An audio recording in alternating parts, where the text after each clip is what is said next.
주의 보좌로 나갈 때에 어떻게 나가야 할까? 나를 구원한 주의 십자가 그것을 믿으며 가네.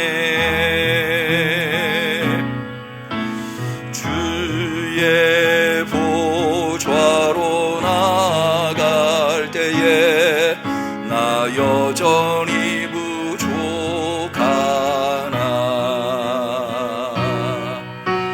나를 품으신 주의 그 사랑 그것을 믿으며 가네. 자격 없는 애임이 아니 오직 예수님의 보혈로. 자격 없는 애임이 아니 오직 예수님의 보혈로.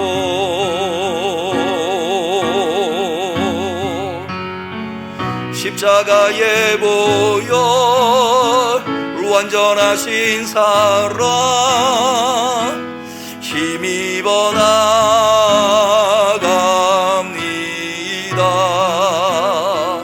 십자가의 보혈 완전하신 사랑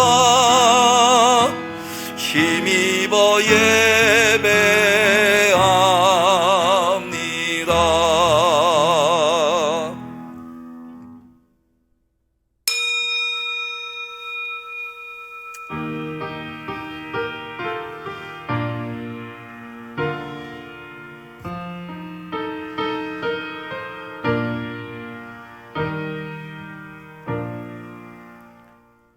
여호와께 감사하라. 그는 선하시며 그 인자하심이 영원하미로다.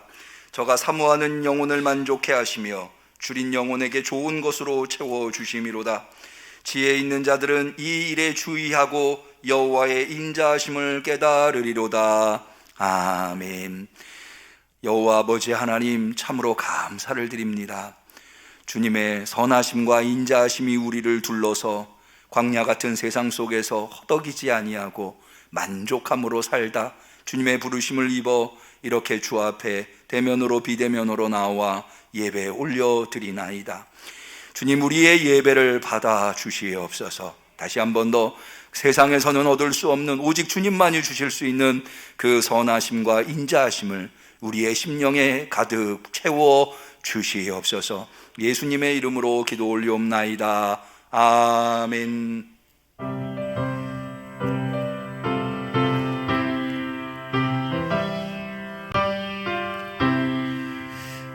구세주를 아는 이들 찬송하고 찬송하세. 맘과 뜻과 임다여 경배 드리세. 성령을 보내주신 주님 앞에 우리의 신앙을 고백할 때에 전능하사 천지를 만드신 하나님 아버지를 내가 믿사오며 그 외아들 우리 주 예수 그리스도를 믿사오니 이는 성령으로 잉태하사 동정녀 마리아에게 나시고 본디오 빌라도에게 고난을 받으사 십자가에 못 박혀 죽으시고 장사한 지 사흘 만에 죽은 자 가운데서 다시 살아나시며 하늘에 오르사 전능하신 하나님 우편에 앉아 계시다가 저리로서 산자와 죽은 자를 심판하러 오시리라. 성령을 믿사오며 거룩한 공회와 성도가 서로 교통하는 것과 죄를 사하여 주시는 것과 몸이 다시 사는 것과 영원히 사는 것을 믿사옵나이다. 아멘.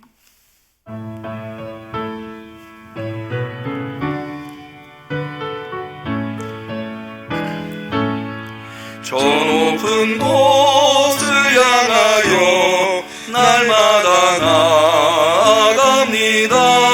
내 뜻과 정성 모두어 날마다 기도합니다. 내 주여 내 발붙드사 그곳에 서게 하소서. 그곳은 빛과 사랑이 언제나 넘치옵니다.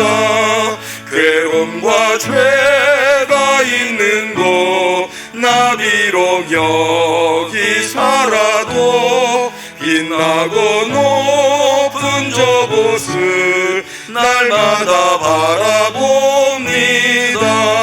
내 주여 내 발붙드사 그곳에 서게 하소서. 그곳은 빛과 사랑이 언제나 넘치옵니다.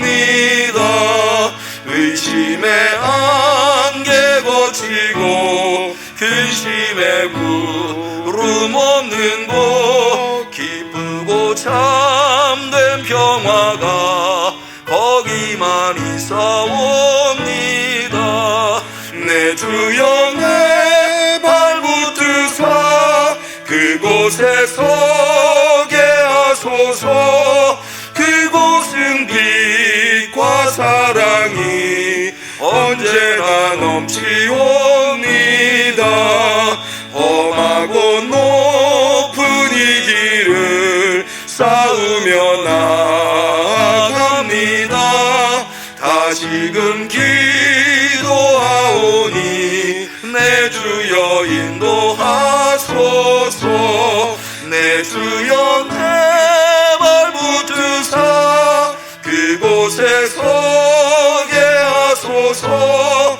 그곳은 빛과 사랑이 언제나 넘치옵니다. 내 주를 따라 올라가 저 높은 곳에 우뚝 서 영원한 복락 누리며 즐거운 노래 부르리. 내 주여 내 발붙드사 그곳에 서게 하소서. 그곳은 빛과 사랑이 언제나 넘치옵니다. 아멘. 찬양이 원래 이렇게 빠르지 않은데 약간 좀 빠르게 불렀습니다. 너무 느려지면 오늘 중에 끝나지 않을 것 같아서 하늘나라 가기가 쉽지 않네요.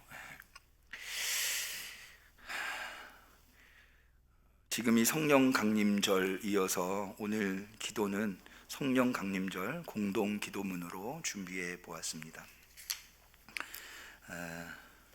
우리 대면으로 비대면으로 예배드리시는 우리 성도님들께서는 스크린을 참고하시면 되겠습니다. 그럼 다 같이 성령 강림절 공동 기도문으로 하나님 앞에 기도 올리시겠습니다. 태초에 수면 위를 운행하셨던 창조주 성령이시여 성령님의 숨결로부터 만물이 생명을 얻어 싸우며 성령님께서 아니 계시면 모든 생명은 먼지로 돌아갈 수밖에 없나이다. 성령이여 오소서. 위로자 성령이시여 성령님의 영감으로 모든 예언자들이 믿음 안에서 말하고 행동하였나이다. 그리하여 성령께서 그들로 하여금 하나님의 말씀을 전하도록 권능을 주셨나이다. 성령이여 오소서. 권능의 성령이시여 성령님께서는 예수님의 제자들에게 불로써 임하시고 이 세상의 임금들 앞에서 말할 목소리를 주셨나이다. 성령이여 오소서. 성결케 하시는 성령이시여 성령님께서는 우리들을 하나님의 자녀로 삼으시고 주님 존전에서 거룩한 성전이 되게 하셨나이다. 그리고 우리들 가운데서 말할 수 없는 탄식으로 함께 하시나이다. 성령이여 오소서. 생명을 주시는 성령이시여 성령님께서는 교회를 거룩하게 하시며 인도하십니다. 성령님께서는 지혜와 명철의 영을 주시며 위로와 강건함의 영을 주시고 지식과 경건의 영을 주시며 주님을 두려워하는 영을 주시나이다. 성령이여 오소서. 이 시간에는 고요히 성령님을 우리의 심령에 모셔드리기를 바라는 마음으로 하나님 앞에 성령을 구하는 기도를 올리도록 하겠습니다.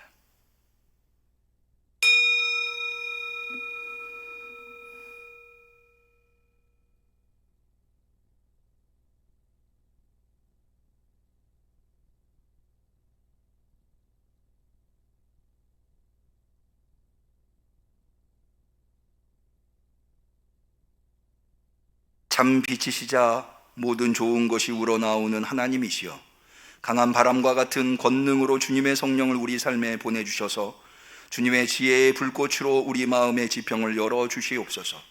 우리의 혀를 부드럽게 하사 주님을 찬송하게 하옵소서. 오직 주님의 성령 안에서만 우리가 주님의 평안의 말씀을 전하고 예수님을 구주로 선포할 수 있기 때문입니다. 예수 그리스도의 이름으로 기도하옵나이다. 아멘.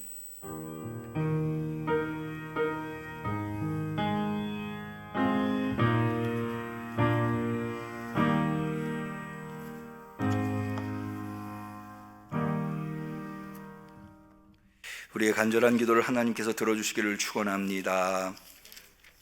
성시교독의 시간입니다. 교독문은 21번 시편 95편의 교독문이 되겠습니다.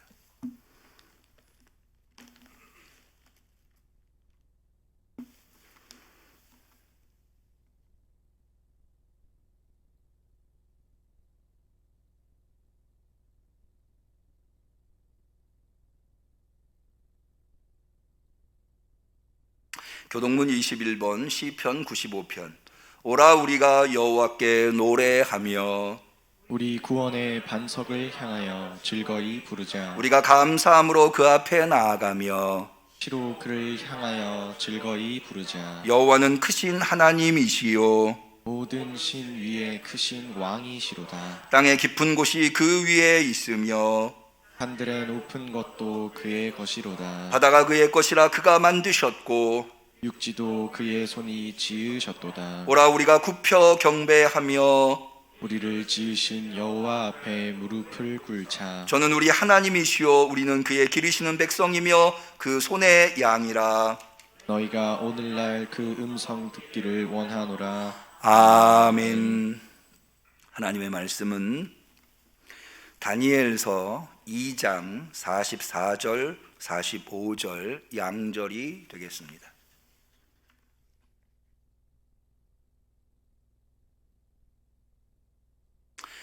구약성경 1236페이지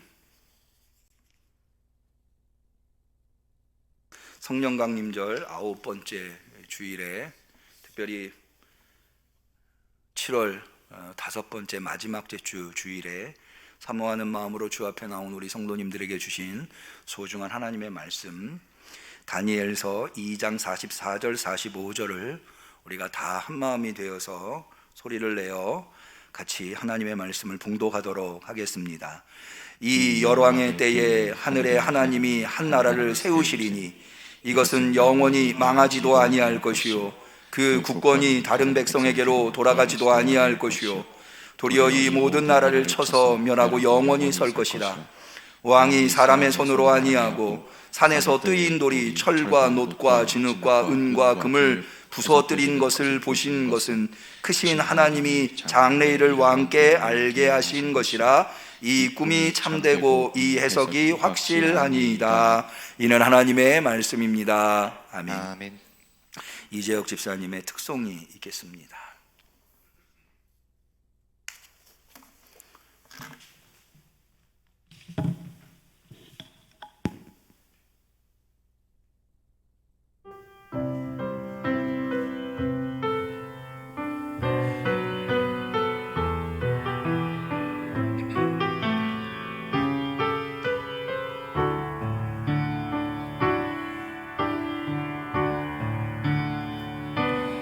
주보형 날 정결케 하고 주보형 날 자유케 하니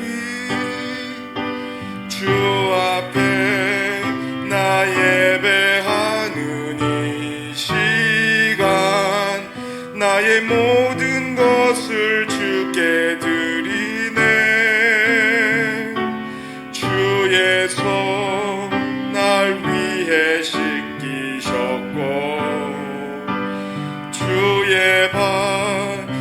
날 위해 박히셨으니 이제는 내가 사는 것이 아니요 오직 주를 위해 사는 것이라.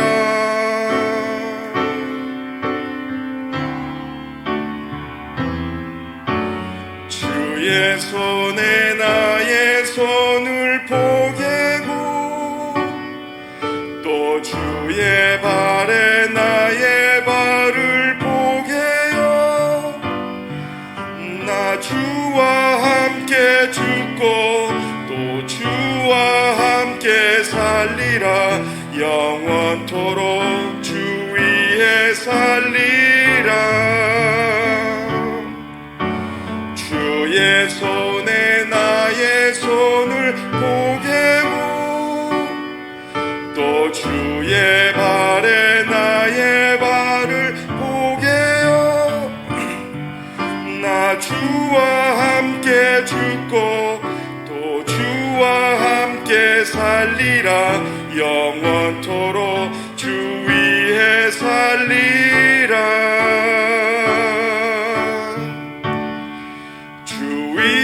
살리라.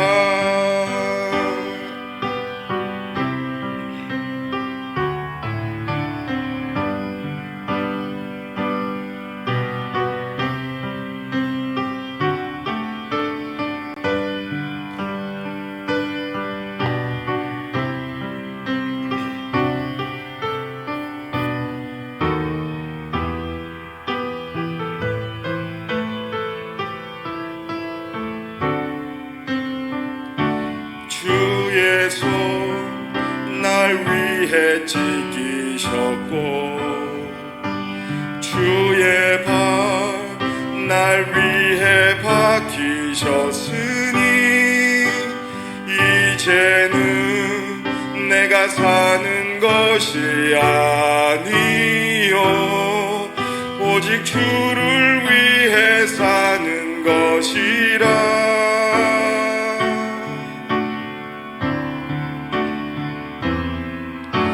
주의 손에 나의 손을 포개고 또 주의 발에 나의 발을 포개요. 나 주와 함께 죽고 또 주와 함께 살리라. 영원토록 주 위에 살리라. 주의 손에 나의 손을 포개고 또 주의 발에 나의 발을 포개요. 나 주와 함께 죽고 또 주와 함께 살리라. 영원토록 주 위에 살리라.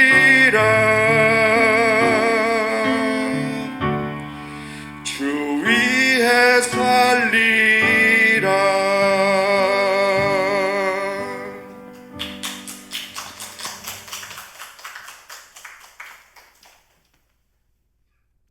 아멘. 지난 한 주간 어떻게 보내셨는지요? 코로나가 다시 확산세를 보이고 있어서 저기 염려가 됩니다. 모쪼록 하나님의 은혜로 우리 성도님들 건강하시게 하루하루 보내실 수 있기를 주님의 이름으로 간절히 축원합니다. 저는 지난 한 주간 한 목사님께서 우리 목사님들 있는 단체 카톡방에 올린 글을 보고 좀 충격을 받았습니다. 이런 글을 올리셨어요. 러닝머신의 발명가, 러닝머신 아시죠? 발명가는 54세로 세상을 떠났습니다. 짐의 발명가, 짐이라고 하는 게 이제 헬스 클럽을 짐이라고 합니다. 짐의 발명가는 57세의 나이로 세상을 떠났습니다. 세계 보디빌딩 챔피언은 41세의 나이로 세상을 떠났습니다. 세계 최고의 축구 선수 마라도나는 60세의 나이로 세상을 떠났습니다. 하지만 KFC 뭔지 아시나요? 햄버거랑 치킨이랑 파는 할아버지 이렇게 서 있는 그 프랜차이즈가 KFC거든요. 전 세계에 있는데 KFC 발명가는 94세에 사망했습니다. 뉴텔라 브랜드의 발명가, 이 뉴텔라가 뭔지 제가 잘 몰랐는데 아주 유명한 초콜릿이라 하더라고요. 이 뉴텔라 브랜드의 발명가는 88세의 나이로 세상을 떠났고, 담배 제조사 윈스턴은 102세 나이로 세상을 떠났고, 헤네시 꼬냑, 아마 술인 것 같아요, 발명가는 98세의 세상을 떠났습니다. 어떻게 의사들이 운동이 수명을 연장시킨다는 결론에 도달했는지 모르겠습니다. 토끼는 항상 뛰고 있지만 2년밖에 살지 못하고 전혀 운동을 하지 않는 거북이는 400년을 삽니다. 그러니 휴식하시고 시원하게 먹고 마시고 인생을 즐기세요. 이런 글을 제가 이 건강을 위해서 열심히 운동을 하고 있는데 아유 맥이 빠지는 맨 마지막이 저는 굉장히 충격이었어요. 토끼가 열심히 움직이는데 2년밖에 살지 못하고, 거북이는 운동을 전혀 하지 않는데 400년을 산다는 거예요. 뭐가 맞을까요? 제가 이 말씀을 드리는 이유는 우리가 인생을 살다 보면 당연하게 생각했었던 것들이 당연하지 않다고 주장하는 이야기를 들을 때가 있어요.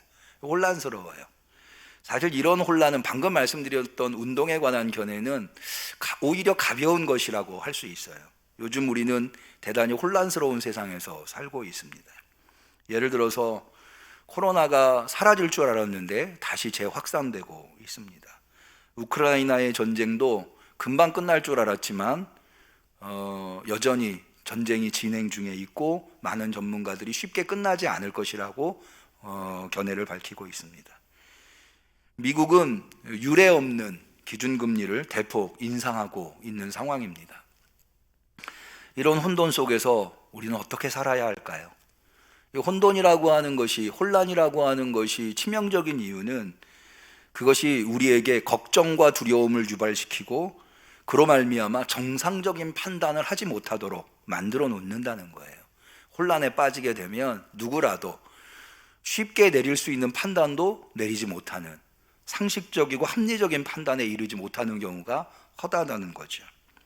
우리는 이런 혼돈의 삶 속에서 도대체 우리의 삶의 중심을 어떻게 붙들고 살아가야 하는 것일까요? 잘못했다가는 우리의 인생만 탕진하고 오히려 인생을 낭비하는, 그리고 잘못된 길에서 인생이 망가질 수도 있는 그런 위험에 우리는 직면해 있다 할 수 있습니다. 그런 고민과 질문을 가지고 있는 이 세대를 그리스도인으로 살아가고 있는 우리들이 꼭 봐야 할 말씀이 있다고 한다면 그것은 바로 오늘 우리가 선택한 다니엘서라고 할 수 있습니다. 왜 그런가 하면 이 다니엘서가 묵시문학, 우리가 알고 있는 묵시문학의 성경은 요한계시록인데요, 구약에도 이 묵시문학이 있는데 바로 다니엘서가 거기에 해당합니다. 이 묵시문학은 주전 2세기 BC 100년 어간에 등장한 하나의 사상적 흐름인데요, 왜 그때 이 묵시문학이 등장했는가? 그때에 전 인류에 아주 큰 영향을 끼친 사조 하나가, 문화 하나가 발생했는데 그게 바로 헬라 문화입니다. 이 헬라 문화가 왜 오늘날까지도 사실은 이 헬라 문화의 영향을 받고 있죠? 이 헬라 문화가 왜 큰 파장이었는가? 헬라 문화가 일어나기 이전까지는 신 중심의 세계였다고 할 수 있어요. 모든 사람들은 하늘, 신 중심으로 사고하고 생활했어요. 그런데 이 헬라 문화가 등장하면서부터 신 중심이 아니라 인간 중심의 문화가 발생하게 된 것입니다. 그 대표적인 인물이 바로 소크라테스입니다. 여러분, 소크라테스가 왜 대단한 철학자라고 보는가 하면 철학의 새로운 지평을 열었기 때문에 그래요. 그 이전까지, 소크라테스 이전까지는 늘 철학하면은 하늘을 생각하는 거였어요. 신에 대해서 생각하는 거예요. 그런데 소크라테스는 너 자신을 알라, 인간을 알라는 거죠. 그래서 인간 중심의 철학을 시작한 것이 소크라테스다. 그런 의미에서 이 소크라테스는 철학의 완전히 패러다임을 바꾸어 놓은 인물이라고 할 수 있는 거죠. 그러니까 이 헬라 문화가 등장하면서 이전의 사고 체계, 이전의 삶의 방식이 더 이상 들어받지 않는 거예요. 도전을 받게 된 겁니다. 대표적으로요, 이스라엘 신앙이 그랬는데요. 이스라엘 신앙에 의하면 하나님의 말씀을 잘 들으면 복을 받고 하나님의 말씀에 불순종하면 하나님의 벌을 받는다. 이게 바로 이스라엘의 신앙의 정수 아닙니까? 그런데 이 헬라 문화가 등장하면서 특별히 이 헬라 문화의 전도사가 누구였는가 하면 여러분이 잘 아는 알렉산더 대왕, 이 사실은 이 헬라 문화의 대표적인 전도사. 이 알렉산더는요, 제국을 마케도니아 제국이라고 하는 제국을 이루려고 할 때 그가 제왕이 되고 싶어서 사실은 제국을 이룬 것이 아니라요, 신으로부터 인간을 해방하겠다고 하는 목적의식을 가지고 제국을 이루었거든요. 그래서 사실은 알렉산더는 늘 전쟁을 하면서도 책을 들고 다녔다고 해요. 그래서 이집트의 유명한 알렉산드리아, 굉장히 큰 도서관이 거기 있다고 하죠. 이런 현상들이 모두 다 신 중심에서 인간 중심으로 옮겨가는 과정에 있다 하겠습니다. 알렉산더의 스승이 누구냐면 소크라테스의 제자 중에 하나인 아리스토텔레스가 알렉산더의 스승입니다. 그러니까 이런 제국이 이 팔레스틴 지역까지 퍼져나가다 보니까 그 전까지 중동 지역은 신 중심의 세계관과 사고를 하고 있었는데 이 헬라 문화가 지중해를 넘어서 중동 지역까지 넘어오니까 이제는 인간 중심의 사고를 하게 되고, 그래서 더 이상 기존의 생활 방식과 사고 체계가 들어맞지 않고 오히려 그렇게 살면 더 힘들고 어려워지는, 그래서 앞서 말씀드린 대로 하나님의 말씀에 순종하면 복을 받는 것이 아니라 하나님의 말씀에 순종하면, 신앙을 지키면 고통을 당하고 억압을 당하는 상황이 되었다고 하는 거예요. 매우 혼돈스러운 상황이었습니다. 바로 이런 상황 속에서 기록된 성경이 다니엘서라고 하는 겁니다. 그래서 이 다니엘서는 이 혼돈의 세상 속에서 어떻게 그리스도인들이 살아갈 것인가 라고 하는, 신앙인들이 살아갈 것인가 라고 하는 것을 알려주기 위해서 기록된 성경이 바로 다니엘서라고 할 수가 있는 겁니다. 그런 관점에서 여러분, 다니엘서 하면은 다니엘의 세 친구 이야기, 풀무불에 들어간 이야기, 그 다음에 다니엘이 사자굴에 들어간 이야기, 그런 이야기들이 다 이 혼돈의 세상 속에서 어떻게 신앙을 지키며 살아가는가. 왜 다니엘의 세 친구가 느부갓네살 왕이 만든 우상에 절하지 않는다고 해서 풀무불에 들어가지 않습니까? 마지막으로 느부갓네살 왕이 기회를 주는데 그때 그 유명한 고백을 하잖아요. 하나님이 우리를 도와주실 것이다. 그러나 그리 아니하실지라도 우리는 절대로 우상에 절할 수 없다. 이게 사실은 혼돈의 세상 속에서 어떻게 신앙을 지킬 것인가, 신앙인들이 무엇을 붙들어야 하는가 라고 하는 것을 가르쳐주고 있는 교훈에 해당한다 할 수 있습니다. 그 중에 대표적인 것이 바로 오늘 우리가 살펴보게 될 다니엘서 2장에 나오는 느부갓네살 왕의 꿈을 해석하는 장면입니다. 우리가 흔히 느부갓네살 왕이라고 하면은 세상적으로는 네부카드네자르 2세를 일컫는 것입니다. 이 네부카드네자르 2세는 신바벨론 제국을 건설한 왕일 뿐만 아니라, 그러니까는 제국을 건설한 왕이고요, 이스라엘과는 아주 악연에 놓여 있습니다. 이 네부카드네자르 2세, 즉 느부갓네살 왕에 의해서 예루살렘 성전이 파괴되고 유다가 멸망하게 되고 유대인들이 바벨론의 포로로 끌려가는, 그래서 역사 속에서 이스라엘이라고 하는 이름이 사라져버리게 된 그 장본인이 바로 이 네부카드네자르 2세 느부갓네살 왕입니다. 그런데 그렇게 바벨론의 포로로 끌려간 인물 중에 여러분이 잘 아시는 대로 하드락 메삭 아벳느고, 벨드사살, 이 다니엘과 다니엘의 친구들을 의미하죠. 이런 친구들이 굉장히 지혜로웠기 때문에 다니엘서 1장에 보면 하나님의 도우심으로 그들의 지혜로 오히려 출중한 자리를 얻게 되는 것을 보게 됩니다. 그런 상황에서 느부갓네살 왕이 꿈을 꾸게 되는데요, 꿈의 내용은 이런 겁니다. 느부갓네살 왕이 즉위한 지 2년 만에 꿈을 꾸었는데 그 꿈이 너무나 인상적이어서 그리고 마음에 남아서 잠을 이루지 못하는 거예요. 우리가 꿈을 꿀 때 어떤 꿈, 대부분의 꿈들은 깨고 나면 다 잊어버리지만 어떤 꿈들은 머릿속에서 떠나지 않는 꿈들이 있거든요. 느부갓네살 왕이 그런 꿈을 꾼 거예요.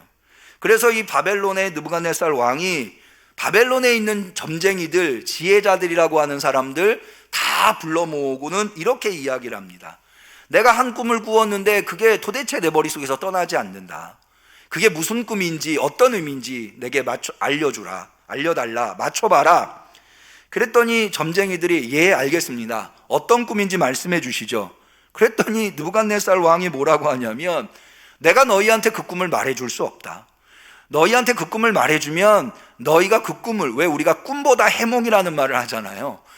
그 꿈을 말해주면 그걸 가지고 이렇게 저렇게 해가지고 해몽을 하니까 내가 그게 맞는지, 너희들의 해몽이 맞는지 틀리는지 알 수 없으니 너희들은 지혜자니까, 점쟁이니까 꿈도 맞히고 꿈의 의미도 맞춰라. 너희가 내가 무슨 꿈을 꿨는지를 맞춰야 너희들이 하는 해몽이 옳다고 하는 것을 내가 인정할 수 있을 것이다. 그러니까 점쟁이들이 이렇게 하소연을 합니다. 다니엘서 2장 10절에 보면, 제가 한번 표준세 번역으로 읽어드릴 테니까 성경하고 한번 비교해 보시죠. 점성가들이 왕에게 아뢰었다. 임금님께서 아시고자 하시는 그 일을 임금님께 알려드릴 수 있는 사람은 세상에 아무도 없습니다. 일찍이 그 어떤 위대한 왕이나 통치자도 마술사나 주술가나 점성가들에게 이와 같은 일을 물어본 적이 없습니다.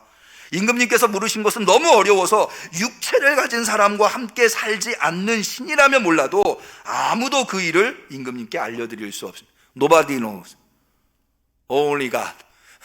하나님 외에는 아무도 알 수 없다. 이런 무리한 요구를 하는 왕은 유사일에 없었다. 이렇게 이제 점쟁이들이 왕한테 말을 합니다. 그러니까 이 느부갓네살 왕이 성격이 나오죠. 아주 잔인한 왕이거든요. 바벨론에 있는 지혜자들을, 점쟁이들 다 죽여버려라. 화가 나가지고. 그래서 이 지혜자들을 죽이는 일을 맡은 처형 집행관의 이름이 뭐냐면 아리옥이라고 하는 장수인데요. 이 장수가 누구에게까지 이르렀는가 하면 다니엘과 친구들에게까지 이르게 됩니다. 그래서 이 사실은 아리옥도 말도 되지 않는 이 왕의, 느부갓네살 왕의 명령을 집행하기가 얼마나 괴로웠겠습니까? 다니엘한테 왔는데 다니엘이 이렇게 묻습니다. 도대체 무슨 일로 우리를 죽이려 하느냐? 그랬더니 아리옥이 여차저차해서 우리가 이렇게 이르렀다 얘기를 하지 않았겠습니까? 그랬더니 다니엘이 내가 그 꿈을 해몽할 테니 말미를 좀 달라 라고 요구를 왕에게 합니다. 그리고는 다니엘의 세 친구가 다니엘과 함께 하나님께 간구를 합니다. 그랬더니 하나님께서 다니엘에게 그 꿈이 무엇인가를 알게 해주십니다. 그리고는 다니엘과 그 친구들이 하나님을 찬양하게 되고 다니엘이 왕을 찾아가서 그 꿈을 해몽하게 됩니다. 자, 그림을 보여주실까요? 자, 꿈의 내용이 무엇인가를 알려드리죠. 느부갓네살 왕이 꿈을 꾼 꿈은 신상 하나, 거대하면서도 아주 화려하게 빛나고 있는 웅장한 신상 하나를 보게 된 것입니다. 그런데 이 신상이 어떻게 생겼느냐? 머리 부분은 금으로 되어 있어요. 그 다음에 팔과 가슴은 은으로 되어 있고요. 배와 넓적다리는 노수로 되어 있고 종아리는 철, 발은 철과 진흙으로 되어 5부분으로 나눠요. 맨 위쪽 머리는 금, 팔과 가슴은 은, 그 다음에 허리, 배와 넓적다리는 놋, 종아리는 철, 발은 철과 진흙, 이 두 가지가 섞여 있는 5종류로 되어 있는 겁니다. 그런데 갑자기 어디에선가 돌 하나가 날라옵니다. 다음 그림을 보여주실까요?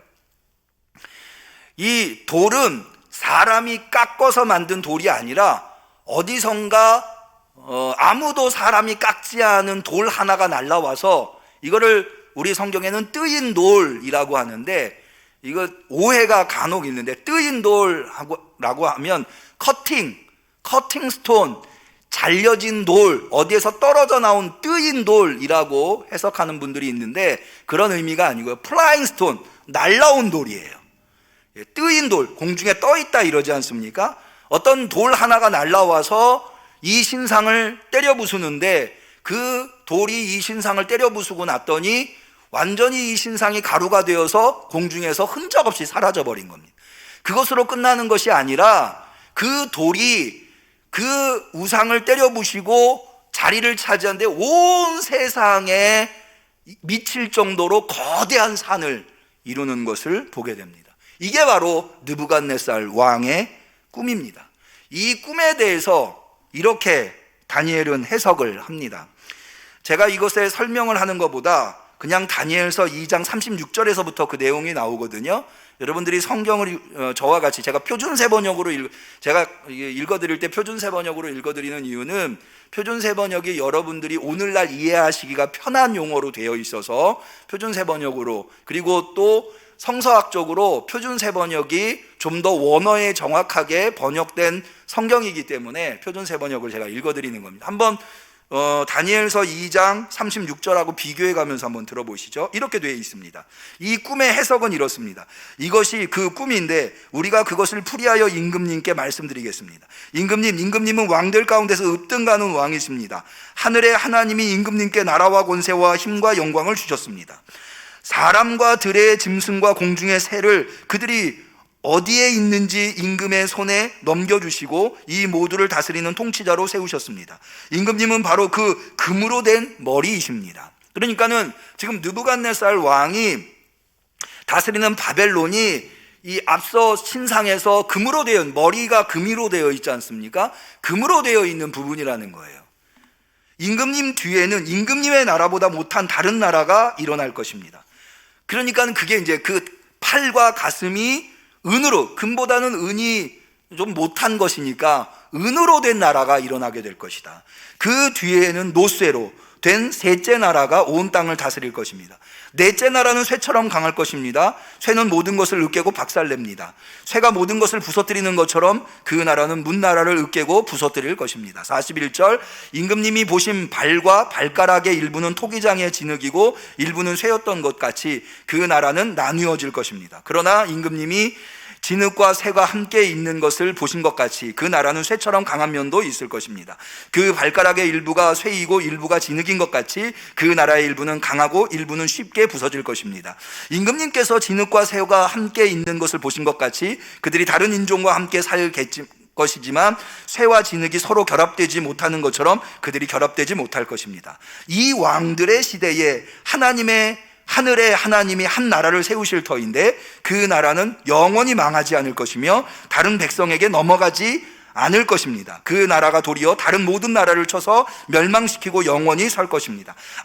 아무도 돌을 떠내지 않았는데 돌 하나가 난데없이 날아들어와서 쇠와 노쇠와 진흙과 은과 금을 으깨는 것을 임금님이 보신 것은 위대하신 하나님이 앞으로 일어날 일을 임금에게 알려주신 것입니다. 이 꿈은 그대로 이루어질 것이고 이 해몽도 틀림없습니다 라고 다니엘이 해석을 합니다. 그러니까 정리해서 말씀을 드리면 맨 위에 있는 금으로 된 머리는 바벨론, 느부갓네살 왕이 다스리는 바벨론이고, 그 다음에 팔과 가슴으로 되어 있는 은으로 되어 있는 것은 바벨론 다음에 세상을 제패하는 제국이고, 그러나 그 제국은 바벨론보다 못한 제국이 될 것이고, 그 다음에 동으로 되어 있는 제국이 드러날 것이고, 그 다음에 쇠로 되어 있는 제국이 드러나고, 마지막으로 진흙과 쇠로 되어 있는 제국이, 이렇게 계속해서 제국이 바뀌게 될 것이지만 바뀔 때마다 그 제국은 더 못한 제국이 될 것이다.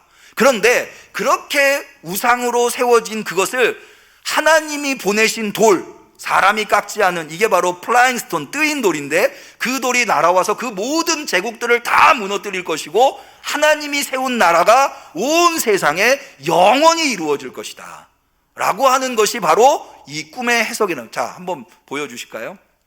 그 다음 그림은, 이것에 대해서 현대 성서신학자들은 어떻게 해석을 하느냐면, 앞서 말씀드린 대로 머리 부분은 바벨론이고 바벨론 다음이 페르시아가 제패했거든요. 그 다음이 은으로 되어 있는 부분이 페르시아고요. 그 다음에 동으로 되어 있는 부분이 그리스, 아까 말씀드린 헬라 문화, 마케도니아, 그 다음이 로마, 그 다음이 열국. 이렇게 열국이라고 하는 것은 여러 제국들이 함께 등장하는 것. 그러니까는 서방에서 왜 로마 이후에 영국이랄지 스페인이랄지 포르투갈이랄지 이런 나라들이 왜 제국을 형성하지 않습니까? 그런 제국들이 여러 나라로 갈리워서 등장하게 될 것이다. 이렇게 이제 다니엘서 2장에 있는 것을 현대의 성서 해석자들은 이런 식으로 해석을 하는 것을 볼 수가 있습니다. 그러니까 이 꿈이 의미하는 것은 뭐냐면 제국들이 아주 혼란스럽게 등장하게 될 거라는 거예요. 그런데 점점점 질서는 없어지는 거죠. 나중에는 발이 나뉘듯이 한쪽은 쇠, 한쪽은 진흙처럼 전혀 다른 것들이 혼돈 속에서 존재하게 될 거라는 거죠. 그런데 그럼에도 불구하고 세상은 가면 갈수록 더 혼돈스러워질 터인데, 그럼에도 불구하고 한 돌이 날라와서 이 신상을 완전히 부셔버리고 신상은 흔적 없이 사라지고 하나의 산이 우뚝 서는 것처럼 하나님의 나라는 이 세상의 제국들을 흔적 없이 사라지게 만들고 이 땅에서 위대한 하나님의 영원한 나라로 서게 될 것이다 라고 하는 것이 바로 이 꿈의 의미가 되겠습니다. 이 꿈을 통해서 우리가 얻어볼 수 있는 교훈이 있다고 한다면 무엇보다도 세상의 혼돈입니다. 세상은 무수히 변합니다.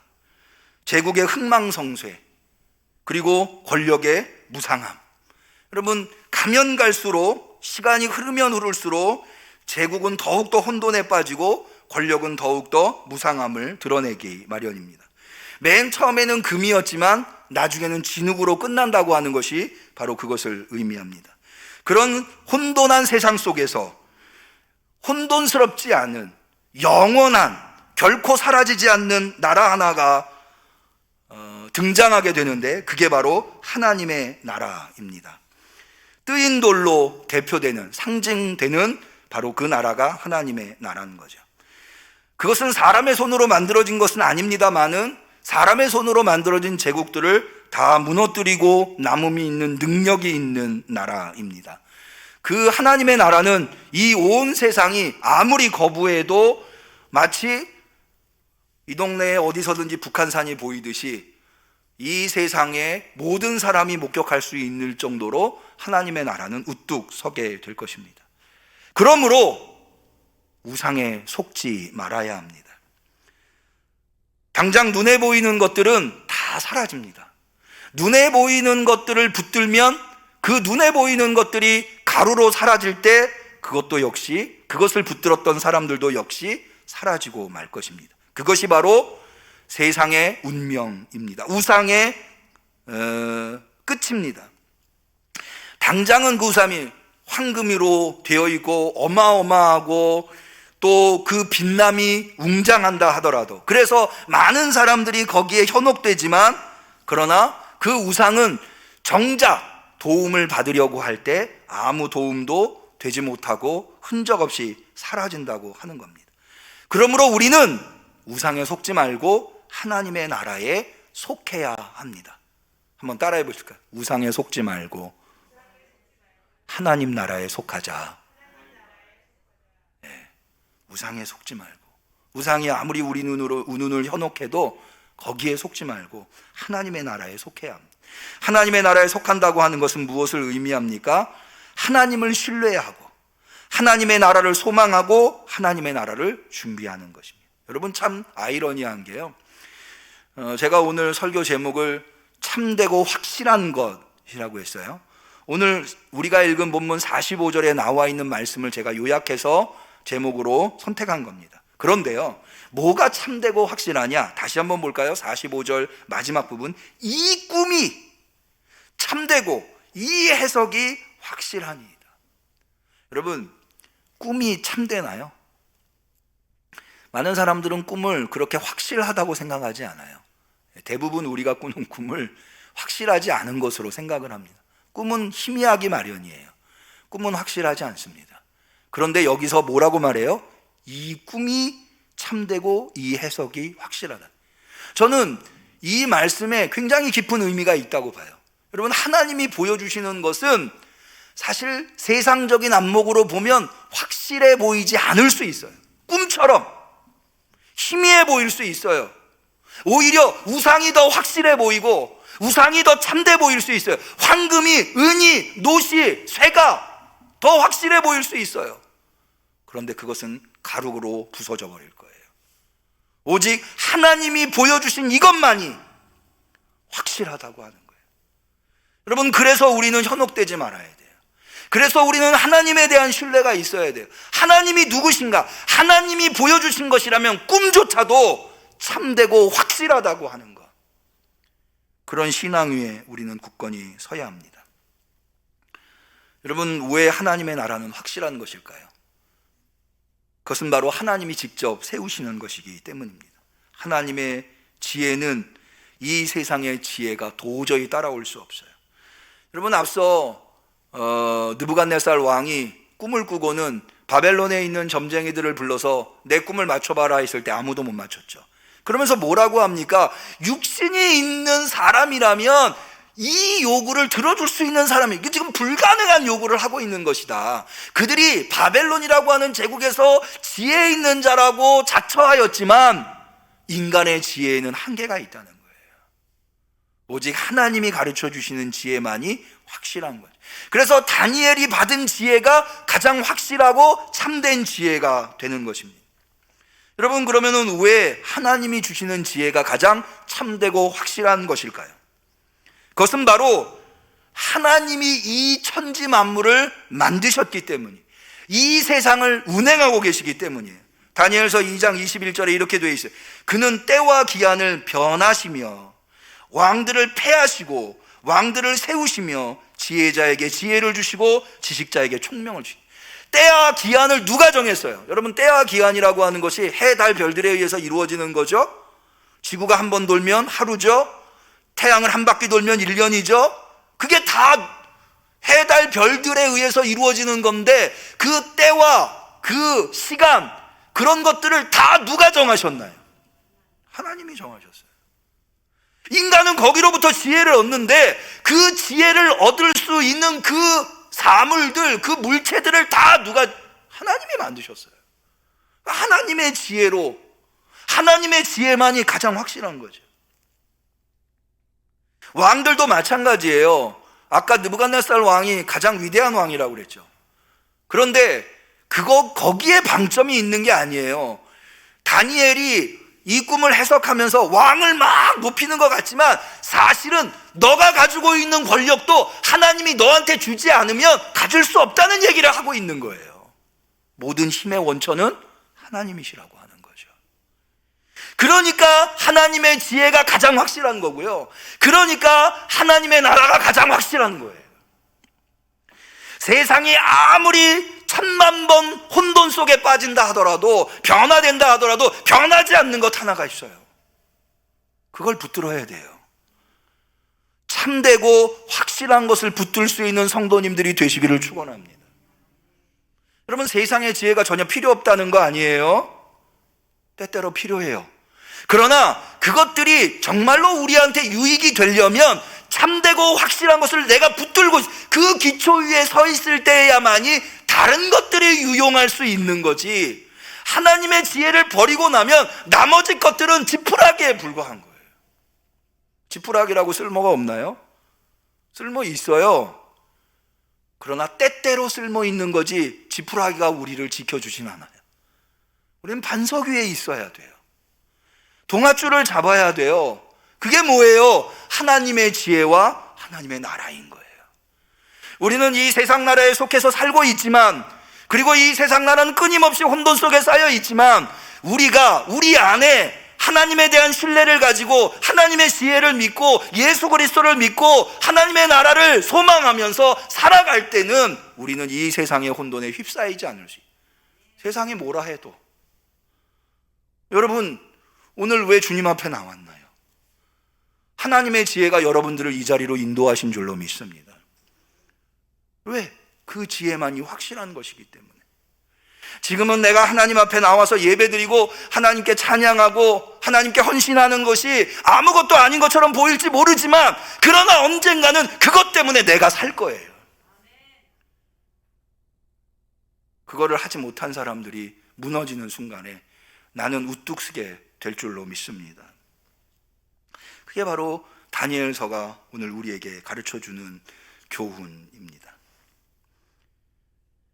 제가 오늘 다니엘서를 선택한 것은 앞서 말씀드린 대로 이 혼돈한 세상 속에서 어떻게 그리스도인들이 확실하고 참된 것을 붙들며 살 것인가, 손해보는 삶이 아니라 올바른 삶, 제대로 된 삶을 살 것인가, 이것을 고민해서 우리 성도님들과 말씀을 나누기 위해서 이 본문을 선택했지만, 사실은 이것은 내일 새벽부터 새벽 기도회 때 이제 지난 금요일까지는 마태복음을 선택했어요. 이 마태복음을 살펴본 이유는 우리가 새성전을 건축하고 교회 새성전에 와서 우리 응암교회의 새로운 교회 시대, 제3기의 교회 시대라고 해야 할까요? 교회 시대를 열어가야 하는데, 마태복음은 가장 교회에 관심이 많은 복음서라고 할 수가 있어요. 그래서 교회를 어떻게 하나, 예수 그리스도께서 교회의 머리이시기 때문에 교회의 머리이신 그리스도의 말씀과 그리스도의 교훈으로 교회를 세울까를 마태복음을 통해서 교훈을 얻어보려고 했던 거고요. 내일부터는 다니엘서, 이 묵시문학에 속해 있는 다니엘서를 새벽에 강해하려고 하는데, 그 이유는 바로 혼돈의 세상 속에서 우리가 살고 있기 때문에 우리 성도들이 어떻게 이 혼돈의 세상 속에서 신앙을 잃어버리지 아니하고 신앙을 붙들고 살아갈 수 있게 만들어 드릴 수 있을까?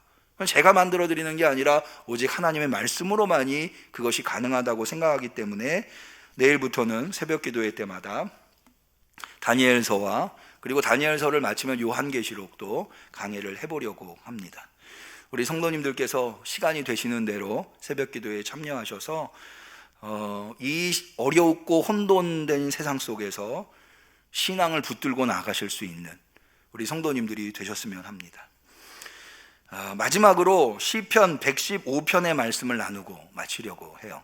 이 시편 115편은 우상을 섬기는 자들과 하나님을 섬기는 자들이 어떻게 다른가에 대해서 아주 인상적으로 우리한테 가르쳐주고 있습니다. 한번 들어보시죠. 어찌하여 열방으로 저희 하나님이 이제 어디 있느냐 말하게 하리이까. 오직 우리 하나님은 하늘에 계셔서 원하시는 모든 것을 행하셨나이다. 저희 우상은 은과 금이요 사람의 수공물이라. 입이 있어도 말하지 못하며 눈이 있어도 보지 못하며 귀가 있어도 듣지 못하며 코가 있어도 맞지 못하며 손이 있어도 만지지 못하며 발이 있어도 걷지 못하며 목구멍으로 소리도 못하느니라. 우상을 만드는 자와 그것을 의지하는 자가 다 그와 같으리로다. 이스라엘아, 여호와를 의지하라. 그는 너희 도움이시오 너의 방패시로다. 여호와께서 우리를 생각하사 복을 주시되 이스라엘 집에도 복을 주시고 아론의 집에도 복을 주시며 대소 물어나고 여호와를 경외하는 자에게 복을 주시리로다. 여호와께서 너희 곧 너희와 또 너희 자손을 더욱 번창케 하시기를 원하노라. 너희는 천지를 지으신 여호와께 복을 받는 자로다. 누구께 복을 받아요? 천지를 지으신 여호와께. 우리가 복 받을 수 있는, 우리에게 복을 줄 수 있는 유일한 분은 천지를 지으신 여호와 그분뿐이라는 거예요.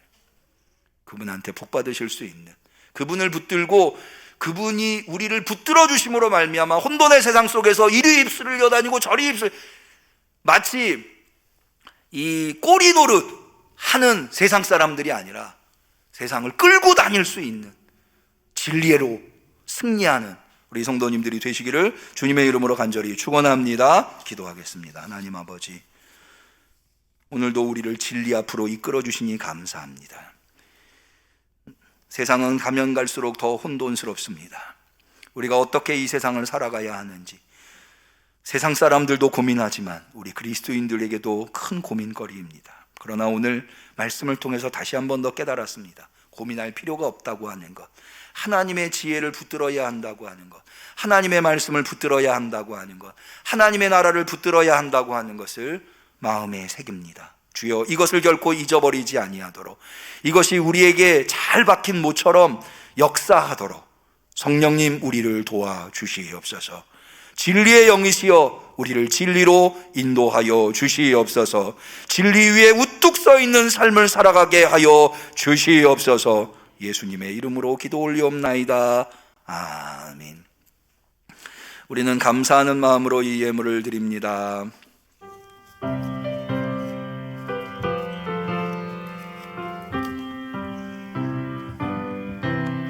내 주 예수 주신 은혜 한없건만 내 주 앞에 이 적은 것 다 드리니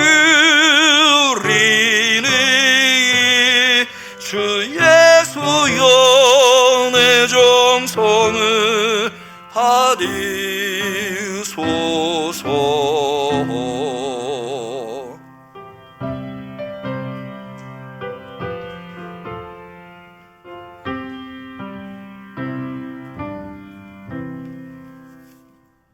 주님 앞에 귀한 예물 드린 손길이 있습니다. 11조 예물 선교원금, 복지원금, 건축원금, 주정원금, 감사원금, 김태현, 김사랑 어린이 감사 예물 드렸습니다. 기도 올리겠습니다. 하나님 아버지, 오직 하나님을 붙들겠다는 마음으로 세상의 혼돈 속에서도 우리가 가야 할 길을 정진하여 나아가겠다고 하는 결단으로 오늘도 여념없이 주 앞에 나와 예배드리되 주님의 그 놀라운 선하심과 인자하심에 감사하며 정성껏 예물 준비하여 올려드리나이다. 우리의 예물을 받아 주시옵소서. 우리는 천지를 지으신 여호와께 복받는 자들입니다. 주여 복을 베풀어 주시옵소서. 예수님의 이름으로 간절히 축복하며 기도 올리옵나이다. 아멘. 교회 소식을 말씀드리겠습니다. 지난주부터 우리 교회 성도님들 중에 코로나 확진자가 발생하고 있어서 지난주에 잠정적으로 점심 식사와 오후 찬양 예배를 중단하였습니다.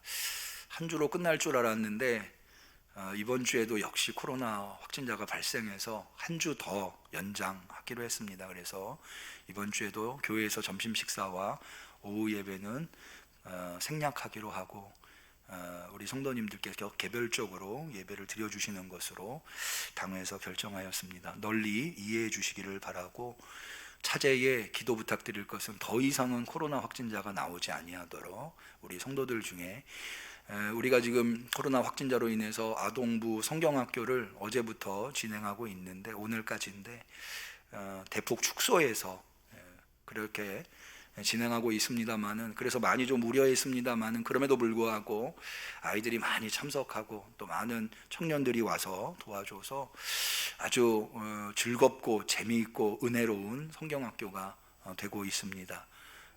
이를 위해서 이제 돌아오는 주에는 금요일, 토요일 또 청소년부 수련회가 있는데 차질 없이 다 진행될 수 있도록 이건 굉장히 제가 어저께도 한 번 더 느꼈는데요. 아이들이 와서 얼마나 즐거워하는지 몰라요. 어디 가서도 그렇게 학교 가서 그렇게 해줍니까? 학원에서 그렇게 해줍니까?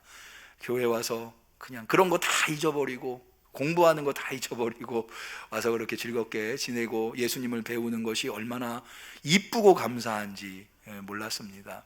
우리 청소년부도 청년부도 그렇게 아름다운 은혜로운 수련회, 즐거운 수련회가 될 수 있도록 위해서 기도해 주시기를 부탁을 드립니다. 나머지 광고는 주보를 참고하시고요. 우리 앞뒷분 옆분과 서로 인사하시겠습니다. 그리스도의 평화를 빕니다. 그리스도의 평화를 빕니다. 감사합니다. 송영하시겠습니다.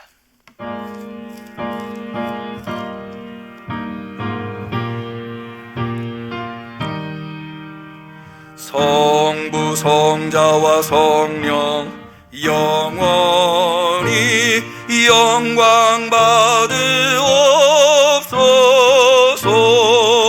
태초로 지금까지 또 길이 영원 무궁 영광 아멘 아멘.